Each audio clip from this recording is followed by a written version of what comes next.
A single mother paid for her groceries with coins at a Walmart checkout, and the billionaire standing right behind her looked into her cart and froze.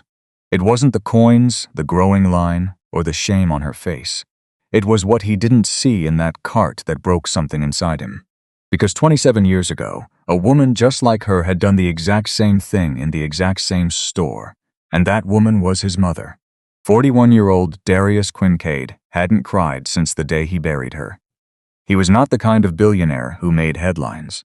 He didn't tweet, didn't do podcast interviews, didn't stand on stages telling audiences how to hustle harder. He ran a $7 billion logistics empire from a corner office in downtown Boston, and most people who passed him on the street wouldn't have looked twice. That was by design. Darius was the sole owner and CEO of Quincaid Logistics Group, a freight and supply chain company that moved everything from medical equipment to fresh produce across 37 states. He'd built it from nothing, not a trust fund, not a Stanford dorm room, not a family connection, but a rusted box truck he bought at 23 with $3,200 borrowed from a credit union in Dorchester that almost didn't approve the loan. That truck became two became six became a fleet, the fleet became a company, and the company became an empire. The boy from Dorchester became the man in the Back Bay penthouse, with floor-to-ceiling windows over the Charles River and a closet of suits that cost more than his mother earned in a year. His watch alone was worth $26,000, a Vacheron Constantin overseas, titanium case, blue dial, the kind that whispered wealth instead of shouting it. He wore it every day, not because he cared about watches, but because it was the first expensive thing he ever bought himself. Every time he glanced at it, he remembered what time used to mean when you were poor. Shifts, bus schedules, how long until the lights got cut off. Darius didn't flaunt. No yacht, no parties. His driver, a retired Marine named Clyde, drove him in a black Maybach with tinted windows. But Darius sat in the back the way other men sit in waiting rooms, quiet, still, somewhere else entirely. The truth no Forbes profile ever captured was that he hadn't enjoyed a single day of his wealth. Not when the company crossed $1 billion in revenue. Not when he bought the penthouse. Not when Bloomberg named him one of the most influential black entrepreneurs in America. Every milestone arrived hollow because the only person who would have made it matter was already gone. Lorraine Quincaid, his mother, died 12 years ago, congestive heart failure at 54, in a one-room apartment on Hancock Street in Dorchester, with $47 in her bank account and a refrigerator holding half a loaf of bread, a jar of mustard, and a gallon of milk she'd bought for a son who no longer lived there. She died 3 years before Darius made his first million. 3 years before he could have moved her anywhere, bought her anything, given her everything she'd spent a lifetime pretending she didn't need. 3 years too late. That math haunted him the way only permanent math can. Lorraine had worked 2 jobs as long as Darius could remember, janitorial at a downtown office building from 6 a.m. to 2 p.m., then prep cook at a soul food restaurant on Blue Hill Avenue from 4 until close. She came home smelling like pine cleaner and fryer grease, her hands swollen, her back bent, her smile somehow intact. Every night, no matter how late, she checked on Darius in bed, pulled the blanket to his chin, and whispered the same thing. "You eat first, baby." Mama already ate. She never ate first, not once in 18 years of raising him alone after his father left when Darius was 3. She'd serve him dinner and sit across the table, drinking water or coffee, pretending she'd eaten at the restaurant.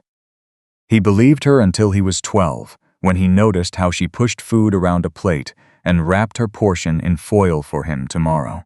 She gave everything and called it enough. She went without and called it fine. And she died before her son could give any of it back. That was the wound Darius carried, not on his face or in his voice, but marrow deep, in the place where grief lives, after it stops being sharp and becomes permanent. Every year on March 14th, the anniversary of Lorraine's passing, Darius disappeared. Denise, his assistant, knew not to schedule meetings. Clyde knew not to bring the car. On that day, Darius stopped being a billionaire. He put on a gray hoodie that had survived since his 20s, faded and pilled at the cuffs. He drove his old 2009 Honda Civic with 143,000 miles, kept registered and insured for exactly this purpose, and he went home, not to the penthouse, but to Dorchester. He drove down Blue Hill Avenue with the windows cracked, past the barber shop where he got his first haircut, the corner store where Lorraine sent him for milk, the bus stop where she stood every day at 5:15 a.m. in shoes splitting at the sole because she'd spent the shoe money on his school supplies. He parked at Oak Lawn Cemetery and walked to Plot 47, Section C, a modest gray granite headstone. Lorraine Marie Quincaid, beloved mother. He placed white chrysanthemums against the stone, the same ones every year, because Lorraine used to say they were the best flowers a poor woman could buy. Cheap, but they last like us, baby. He sat on the cold ground and talked about the company, a new distribution center in Memphis, a charity gala where he felt like a fraud, the emptiness in rooms too expensive for her to have ever walked into. He talked until his voice went thin, then sat in silence until the cold made his knees ache. Then he drove to Walmart. Not any Walmart, the one on Blue Hill Avenue with scratched linoleum floors and fluorescents that buzzed. The one where Lorraine shopped every Thursday after her second shift, where Darius as a boy walked the aisles beside her, watching her do math in her head at every shelf. Every year Darius walked through this store and bought nothing. Past the cereal aisle where Lorraine always picked the yellow box of Cheerios because it was cheapest per ounce. Past the produce where she squeezed avocados she'd never buy and said maybe next week. Past the school supplies aisle where she let him pick one thing, and he'd hold a box of crayons like treasure. 12 years of this ritual, walking through a Walmart like a ghost visiting the living. But this year, something shifted. He stopped at the cereal aisle, wrapped his fingers around a yellow box of Cheerios, looked at it a long time, and put it in a basket. It was the first thing he'd bought in this store in 12 years. He chose a regular checkout line instead of self-checkout because Lorraine never trusted machines with money and stood behind two customers, hoodie up, watch hidden under his sleeve. Nobody looked at him. In this Walmart, he was just another man holding a box of cereal. Then he saw her, a woman, late 20s, thin in a way that came from skipping meals and pretending it was a choice. A denim jacket too light for March, zipper broken halfway, jeans torn at the knee, hair in a tight ponytail, clean but dry. 3 fingernails cracked down the middle. She'd given up on vanity but not on dignity, and Darius recognized that difference instantly because his mother had lived inside it every day. A boy stood beside her, maybe 7, his small hand gripping the fabric of her jacket like an anchor. He didn't fidget or ask for candy. He watched his mother with the serious eyes of a child who'd learned too early that the world required paying attention. In the cart's fold-down seat, a smaller child slept, a girl maybe 4, thumb near her mouth, in a pink coat slightly too big, sleeves rolled twice. The woman unloaded her items onto the belt, with careful, deliberate movements, each one placed precisely, her lips moving as she counted. A woman who knew exactly how much she had and was making sure she didn't cross the line. The cashier, a heavyset woman in her 50s with reading glasses on a chain and a name tag that said Kesha, began scanning. The total climbed: 31, 42, 36, 18, 39, 10, 41, 12, 43, 72. Kesha read it aloud: 43, 72.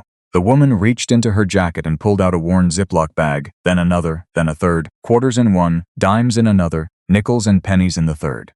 She'd sorted and counted them the night before with the precision of someone who treated every cent like a soldier in a war she was barely surviving.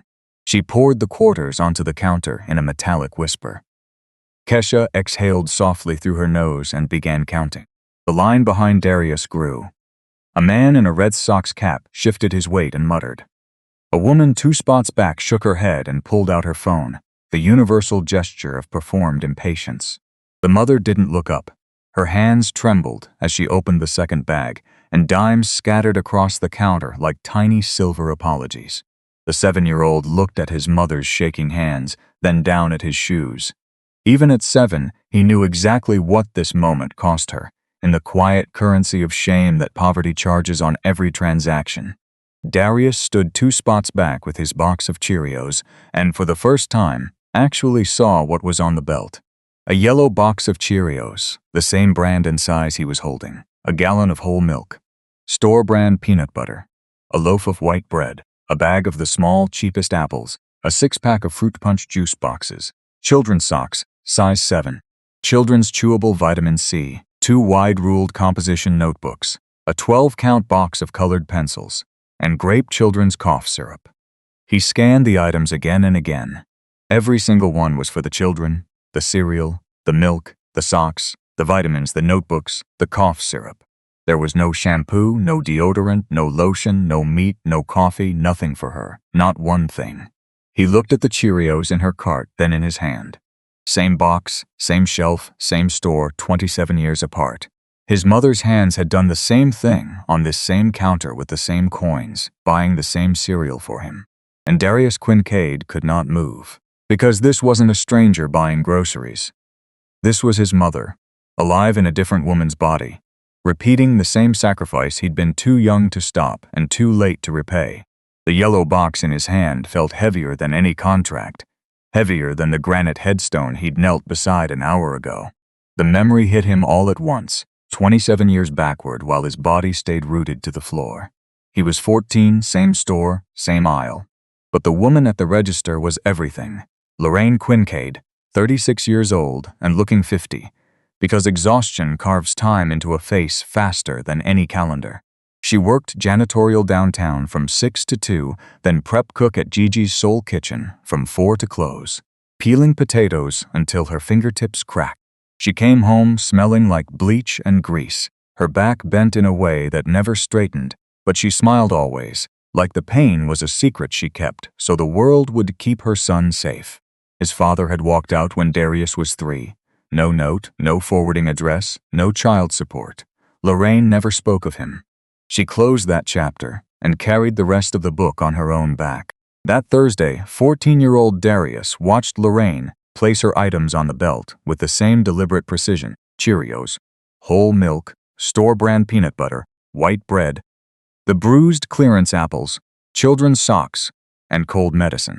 Because Darius had been coughing for 3 days, and she'd been cutting her own doses in half to stretch it. Every item for him, nothing for her. She paid in coins, quarters in stacks of 4, then dimes, then nickels and pennies from a folded sandwich bag in her apron. The teenage cashier counted slowly. The line grew, someone sighed. Lorraine didn't flinch. She stood straight, chin level, hands folded at her waist, dignity pouring off her like armor. Darius, 14 and old enough to understand but too young to fix anything, felt something between rage and reverence. He made a promise that one day he'd hand her a card with no limit and tell her to buy everything she'd ever skipped. He was 27 years too late, walking to the car with bags cutting into his fingers because he insisted on carrying them all. He said, "Mama, you didn't get anything for yourself." Lorraine looked straight ahead, keys in hand, and answered smooth as scripture. "Mama already ate, baby. Don't worry about Mama." She hadn't eaten. He knew it now, knew it since he was 16, and started paying attention to the math. When the food benefits ran out on the 23rd, she switched to cash. When the cash ran out, she switched to nothing. Coffee, free bread rolls from Gigi's, tap water.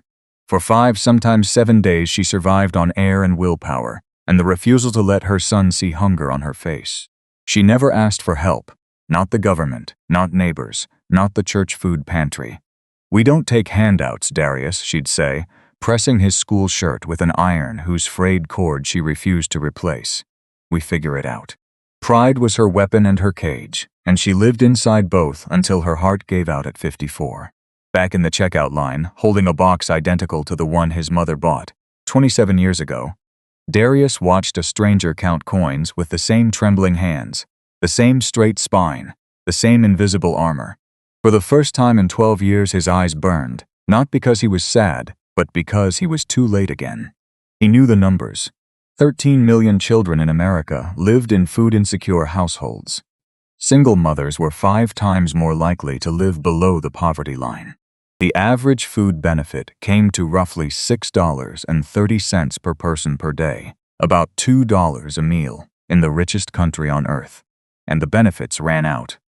By the 3rd or 4th week, the balance hit 0, and the gap between assistance and survival got filled with side jobs, borrowed money, skipped meals, and coins counted on a kitchen table at midnight. That was what this woman was doing right now. This wasn't data. This was a statistic learning to breathe 6 feet in front of him. His mother had never applied for food stamps. "We don't take handouts, Darius," and filled the gap with overtime and restaurant scraps. This stranger in the broken zipper jacket wasn't using a benefits card either. She was paying in coins. The same pride, the same refusal, the same quiet war fought with pennies. The coins came up short. Kesha had counted twice. The total was 43.72. The coins added up to 40.55, $3.17 short. Tamara stared at the screen, then at the belt. Her face didn't crumble. It tightened, the mask only a mother can hold in place while her stomach drops through the floor. Her eyes moved across the belt and landed on the colored pencils. A 12-count box, $2.47. Her hand hovered over them the way you hover over something that belongs to your child, knowing that pulling it away is a wound you'll carry longer than they will. A small voice broke the silence, barely above a whisper. "It's okay, Mama. I don't need those." Micah, 7 years old, hand still gripping her jacket, his serious brown eyes looking up with an understanding no 7-year-old should have. He'd done the calculation, not in numbers, but in his mother's face. He didn't need the pencils. He needed her to stop looking like that. Darius heard the boy, and something inside his chest folded in half. He didn't think, didn't calculate. He stepped forward, placed his box of Cheerios on the belt next to hers, and looked at Kesha. "Ring it all together. I've got it." Tamara turned slowly, the way a woman surprised too many times by bad news turns to face what's coming. She saw a man in a gray hoodie, no watch, no wallet flash, holding a box of yellow cereal. Her face wasn't grateful, it was guarded. "Sir, I don't need charity," she said, steady and practiced. Darius didn't smile or reassure. He said, quiet enough that only she and Kesha could hear, "It's not charity. My mama used to buy the same Cheerios from this same store. The least I can do is finish what she started." Something behind the words wasn't pity. It was raw, lived-in pain, the kind one person recognizes in another. She watched him pull out a plain navy debit card, no platinum edges, nothing that whispered wealth, and swipe it. The screen flashed approved, $47.19. Kesha bagged the groceries without comment. "Thank you," Tamara said, her voice small and fractured. Micah grabbed the bag with the cereal and pencils and clutched it to his chest. Darius nodded. He didn't offer his name or ask for hers, didn't reach for a card or a phone number. He just stepped aside and let them pass. He should have left, but his feet didn't move. He watched Tamara head for the exit, Micah on one side, Zuri asleep in the cart on the other. Just before the doors she knelt, leaned to Micah's ear, and whispered something Darius couldn't hear. But he knew the words the way you know a song your mother sang every night. He followed them to the parking lot, 3 rows of cars away, invisible but close enough to hear if the wind cooperated. Tamara opened the rear door of a faded silver 2003 Honda Civic with a dent in the passenger door and one tail light held on with red tape. She lifted Zuri into a worn car seat. The buckle clicked and the girl didn't stir. Micah climbed in and looked at the Walmart bags. "Mama, can we eat the crackers now? I'm hungry." Tamara handed him a sleeve of saltines. He tore it open, ate one, then held the sleeve toward her. "You want some?" And Tamara Oyay, 29 years old, in a jacket that couldn't keep out March, looked at her son with a smile passed down through generations of women who loved harder than they lived, and said the 5 words that stopped Darius Quincaid's heart. "Mama already ate, baby. You go ahead." Darius stood 3 spaces away, his hand on the hood of his Honda, the wind carrying her voice across the asphalt like it was aimed at the center of his chest. The same words, the same cadence, the same lie wrapped in the same love, and underneath it layered like a ghost track, his mother's voice. "Mama already ate, baby. Don't worry about Mama." 12 years of held-together composure cracked open in a Walmart parking lot at 4:17 in the afternoon on March 14th. He didn't sob or make a sound, but tears ran down his face and his hands shook against the hood, and the box of Cheerios on the roof caught the late light like a yellow monument to everything he'd lost. He watched the silver Honda pull out and merge onto Blue Hill Avenue. Then he pulled out his phone and dialed. Denise picked up on the second ring. "Mr. Quincaid, I thought today was I need you to do something for me," he said, steady enough to function, though she'd worked for him 9 years and heard the fractures underneath. A background check. Not criminal, situational, employment, housing, family, medical, education. "I need it by tomorrow morning." Whose? He didn't know her name or where she lived. He had only a license plate number he'd read, while standing 3 spaces away with tears on his face. He gave Denise the plate. "And Denise, this stays between us." He stood in the lot a long time as the sun dropped behind Blue Hill Avenue, and his mother's voice came to him, not the lie but the truth. Something she'd said once when she thought he was asleep. "The hardest thing about being poor isn't the hunger, baby. It's pretending you're not hungry so your child doesn't worry."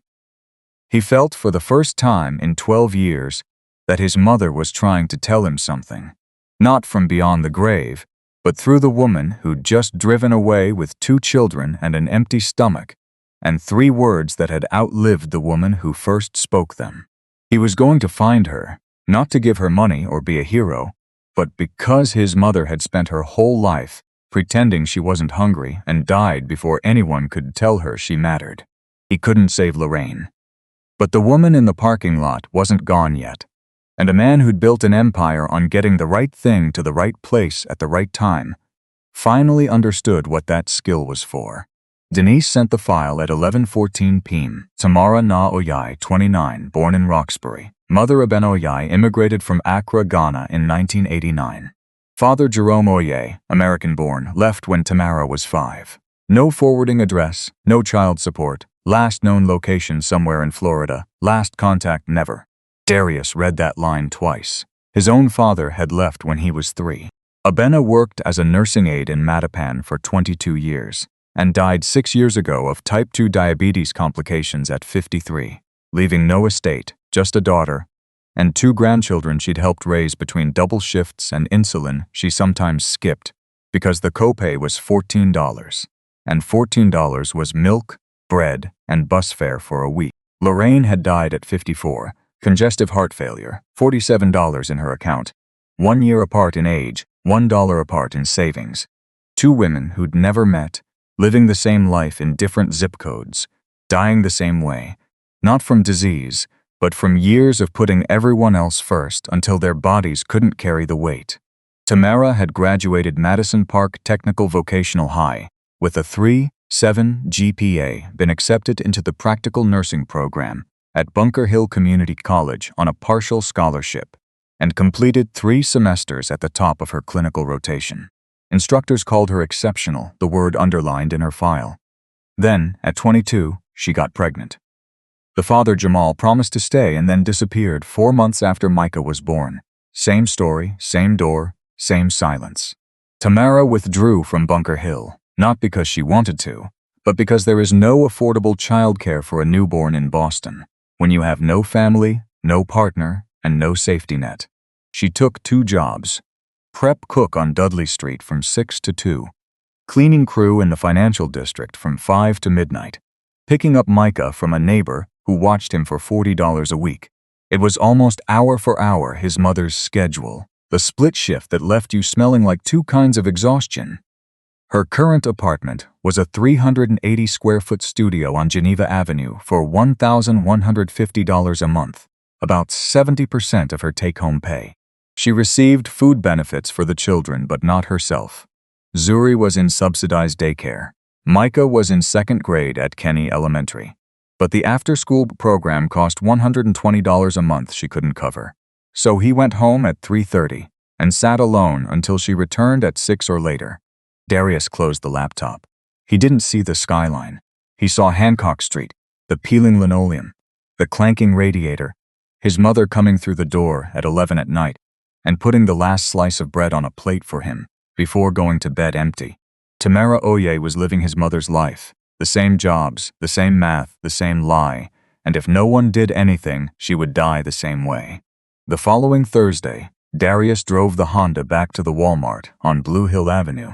Same hoodie, same deliberate invisibility. For the first time in his professional life, he gambled, betting that a woman who counted coins into Ziploc bags Shop the same day, at the same time every week. Because unpredictability was a luxury she couldn't afford. He found her in the dairy aisle, a gallon of whole milk in one hand and a half-gallon in the other, her eyes moving between price tags like a calculator. Micah held the cart. Zuri sat in the seat, awake this time, chewing the ear of a stuffed rabbit. "Excuse me. I think we met last week, at the register." Recognition came fast, not warmth, caution. Then Micah's face softened. "You're the Cheerios man," he said. Darius almost laughed. It caught in his chest like a hiccup, a delight he hadn't felt in years. He'd been called Mr. Quincaid by investors and Sir by employees, but Cheerios man was new. "I am," he said. "That's me." Tamara put the gallon back and kept the half-gallon. The math never stopped, even mid-conversation. "I wanted to thank you again," she said carefully. "You didn't have to." "I know, I didn't." Darius knelt, because his mother taught him the fastest way to earn a woman's trust was to speak to her children first. "Hey Micah, what grade are you in?" "Second at Kenny on Glenway. I used to walk past it every day. My school was 3 blocks over." "Did you walk by yourself every day?" the boy asked. And something passed between them. The recognition only 2 people who grew up in the same kind of alone can share. "Can I buy you and the kids lunch?" Darius asked Tamara. "There's a diner 2 blocks from here. My mom used to take me there after shopping." Her jaw tightened, the instinct to refuse building like a wall, the architecture of dignity in a world that offered help like a transaction. "It's just lunch," he said quietly. "No agenda, just pancakes and bad coffee." Micah looked up, hopeful, and Tamara exhaled. "Okay, just lunch." The diner was called Gigi's, not the original Gigi's, which had closed years ago, but the new owner had kept the name, the menu, and the booth by the window where Lorraine used to slide in every other Thursday and buy Darius a short stack while pretending she'd already eaten. Darius told Tamara none of this. He just held the door. Micah opened the laminated menu with the intensity of a boy who didn't eat at restaurants often. "Can I get pancakes?" he asked Tamara, not Darius, because he knew who paid for things in his world. "Order whatever you want," Darius said before Tamara could calculate the price. Zuri pointed at the kids' menu, the yellow one, sunny side-up eggs, chosen by color because no one had taught her the words yet. Tamara ordered coffee, black, nothing else. "You're not eating," Darius said. She wrapped both hands around the mug. "I'm fine." "I already," and stopped. The first 2 words of a lie she'd told 1,000 times. But she couldn't finish it. Not in front of the man who'd paid for her groceries with a box of Cheerios and a sentence about his mother. Darius flagged the waitress. 2 short stacks, 1 for me and 1 for her. Same thing. Butter and syrup. Tamara opened her mouth to protest. "My mom used to say the same thing," Darius said quietly. "I'm fine, I already ate, don't worry about me." Every single day. Took me 25 years to figure out she was lying every time. The pancakes arrived. Micah attacked his with unself-conscious joy. Zuri poked her egg yolk, fascinated.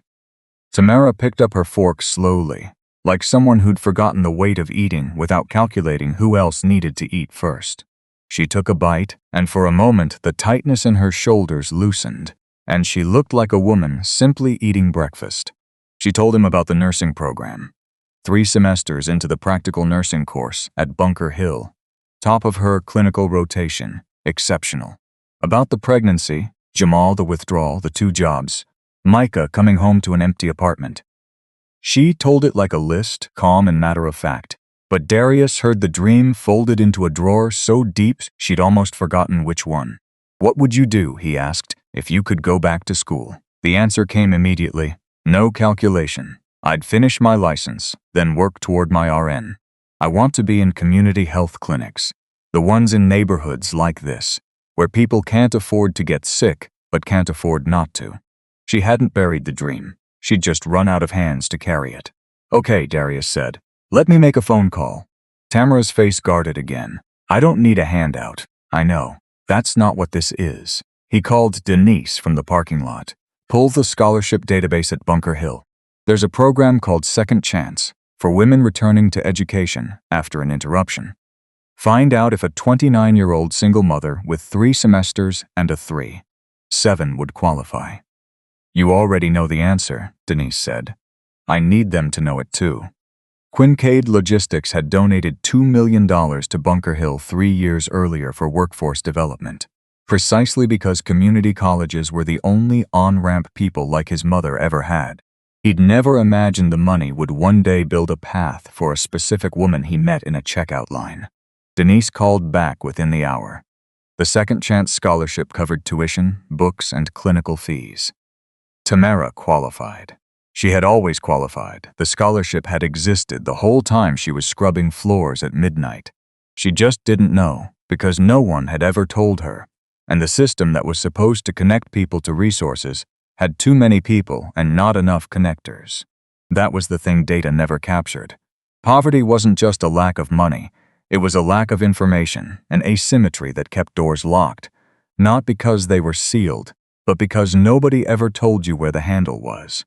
Darius called Tamara that evening. I found something. It's not charity, it's a scholarship you already qualified for. Someone just needed to tell you it existed. Silence then. Why are you doing this? And this time the question wasn't suspicious, it was genuine. Because my mother spent her whole life qualifying for things no one told her about, and by the time I had the resources to find them, she was gone. He had more. There's a Boys and Girls Club on Bowdoin Street with a free after-school program. Homework help, snacks, supervision until 6:30. Micah can start Monday. Tamara's breathing changed. The quickening of a chest compressed so long the first full breath felt like pain. And your housing, you're paying $1,150 for 380 square feet. You qualify for a housing voucher. You always have. The wait list is long, but there's an expedited track for single parents in education programs. And Denise has already started the paperwork, if you want her to. You're telling me these things were there this whole time? Yes.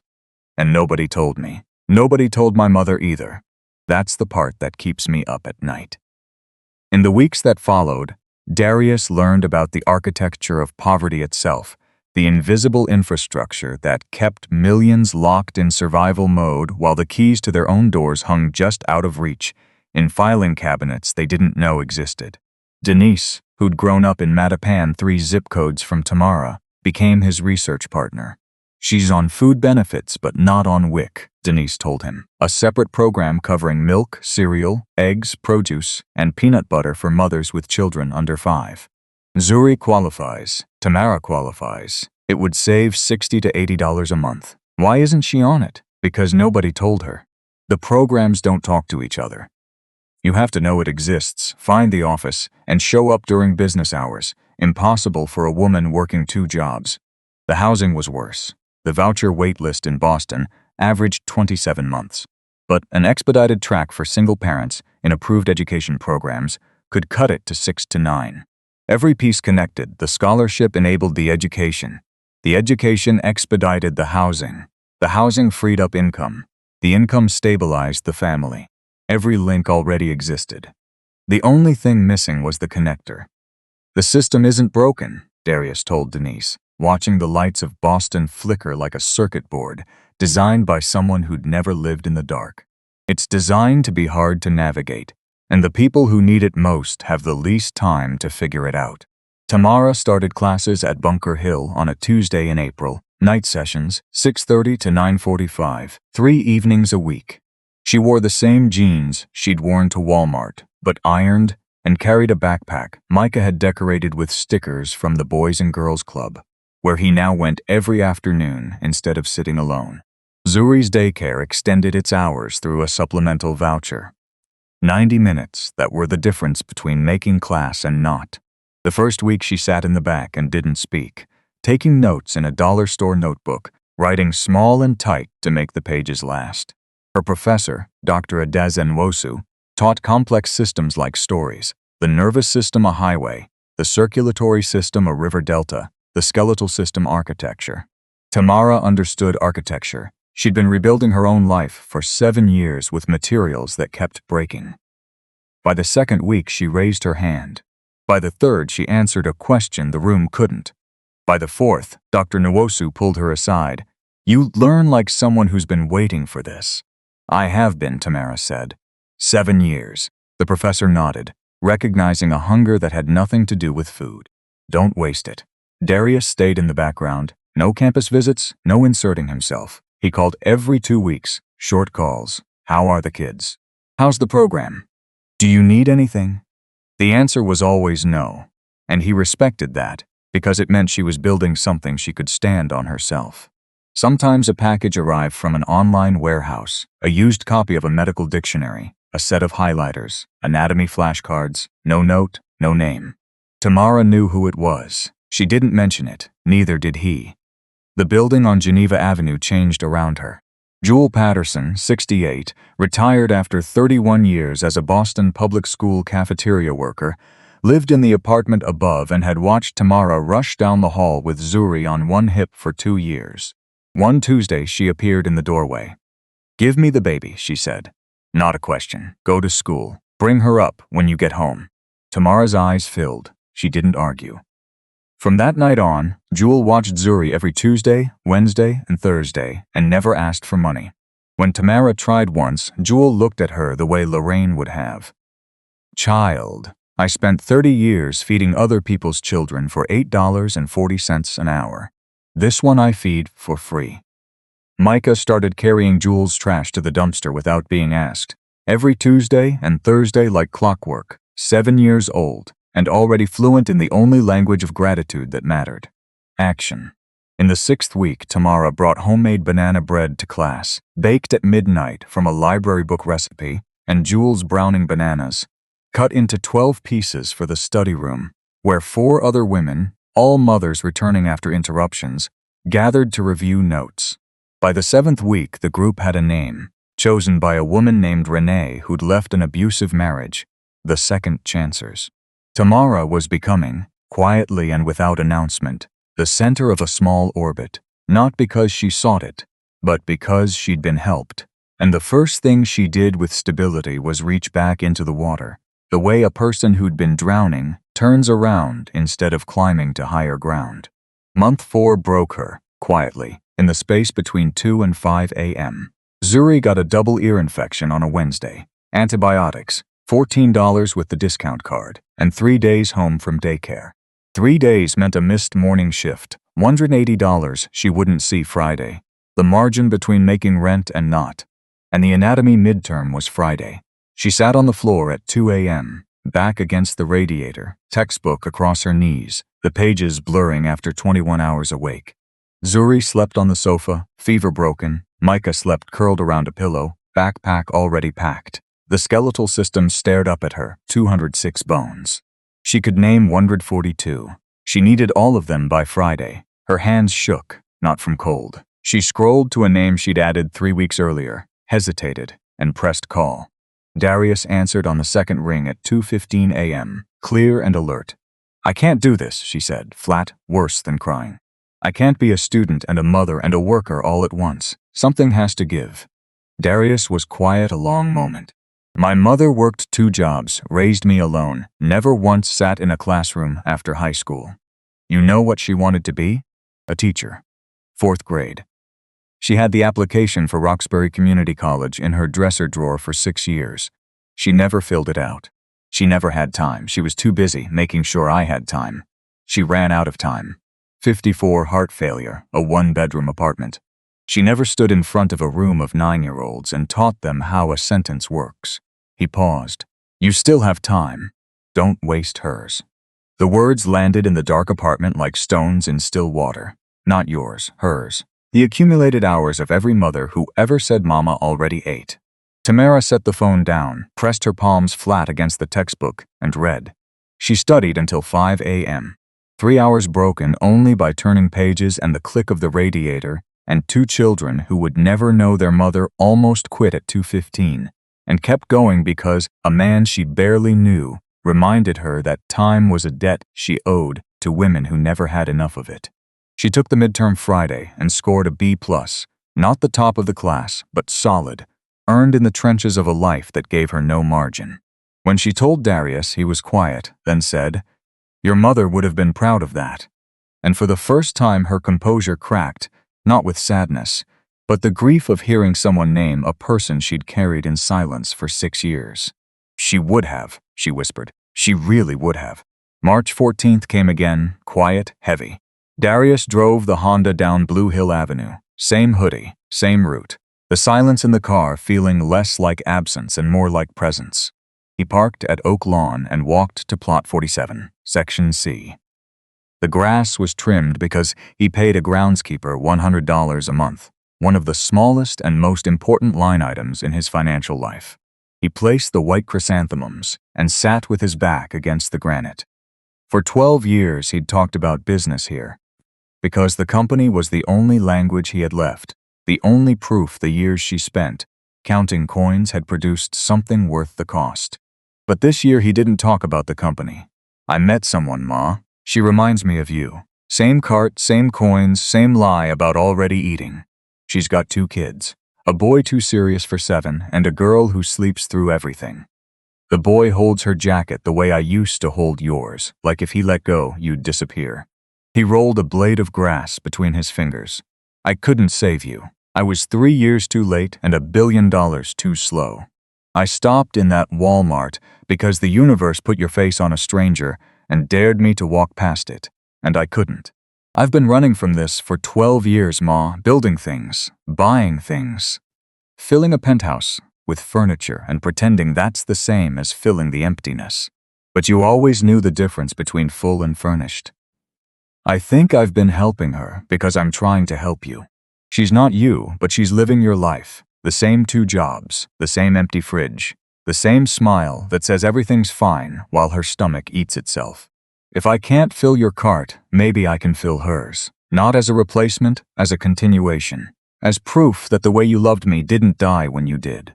He sat until the headstone's shadow stretched long across the grass, pressed his palm flat against the cold granite, the way you press a hand to a closed door when you know someone's on the other side, and walked back to the car. He'd built a $7 billion company, but the most valuable thing he'd ever done was pay $43.72 for a stranger's groceries. The moment he stopped running from his mother and started running toward her. 14 months after that Thursday, Tamara Oyay walked across a stage at Bunker Hill Community College and received her licensed practical nursing certificate. Fluorescent lights, plastic folding chairs, water-stained ceiling tiles, an AC unit competing with the applause. It wasn't Harvard. But for Tamara, in a blue gown she'd ironed at 5 that morning, it was the most important room she'd ever walked into. Micah sat in the front row, 8 now, in a white button-down he'd buttoned himself, collar slightly crooked. He sat straight, didn't fidget, and when the announcer called Tamara Oyay, he clapped with both hands above his head like he was trying to make the ceiling hear. Zuri sat on Jewel Patterson's lap, 5 now, clutching a stuffed cat named Biscuit, clapping because clapping felt right when Mama was smiling. Darius sat in the 3rd row, hoodie, jeans, the watch hidden under his sleeve. Nobody recognized him. He was just another guest watching his person cross a stage, and that anonymity was the most comfortable thing he'd worn in years. Tamara took the certificate with both hands, the same way she'd held the Ziploc bags of coins 14 months earlier. But this time her hands didn't shake, and the thing she held wasn't a measure of what she couldn't afford. It was proof of what she could become. She found Micah, then Zuri, then Jewel, then the man in the hoodie 3 rows back. Their eyes met. Darius nodded, small, the kind that carries more than words. After the ceremony, in a hallway crowded with families and photos, Tamara found him by the water fountain. She didn't say thank you. The word had begun to feel too small. Instead, she pulled a small white envelope from her gown pocket. "This is for you." Inside were bills and coins, $43.72 exact, and a folded piece of composition paper. He unfolded it. In her small, neat handwriting, "For the next mama who says she already ate." Darius looked at the money, the note, then at Tamara. The man who ran a $7 billion empire and never lost composure in a meeting stood in a community college hallway, holding $43.72 and could not speak. Micah appeared, weaving through the crowd, and tugged the hem of Darius's hoodie. "Mr. Darius, Mama says you're coming to dinner, right? She made jollof rice, and she said you have to eat because she knows you skip meals too." Darius looked down at the boy, 8 years old, serious eyes, crooked collar, and laughed. Not the polished boardroom chuckle, but a real laugh. The kind that breaks loose from a place that hasn't been open in years. Your mama's right, he said, his voice thick. I do skip meals. Tamara stood at the end of the hallway, Zuri on her hip, and called out with a smile, You eat first this time. I already ate. And there it was, the same 5 words, but for the first time not a lie or a sacrifice. A joke. A warm, earned joke between 2 people who knew exactly what those words had cost every woman who ever said them. Darius smiled back, and something in his chest that had been frozen since a 1-bedroom apartment on Hancock Street and $47 in a bank account. Something finally, after 12 years, thawed. Darius Quincaid didn't save Tamara Oyay. He opened a door she was already strong enough to walk through. The $43.72 wasn't the gift. The gift was being seen, truly seen, by someone who recognized the sacrifice because he'd watched it consume the person he loved most. Sometimes the richest thing you can give someone isn't money, not a scholarship or a housing voucher or a seat in a classroom. It's the sentence. I see what you're doing. It matters. You matter. And you don't have to carry this alone. This story is a work of fiction. Every event, character, conversation, company, institution, and situation in this narrative is entirely imaginary, created for storytelling and to explore dignity, hunger, sacrifice, and the human cost of poverty.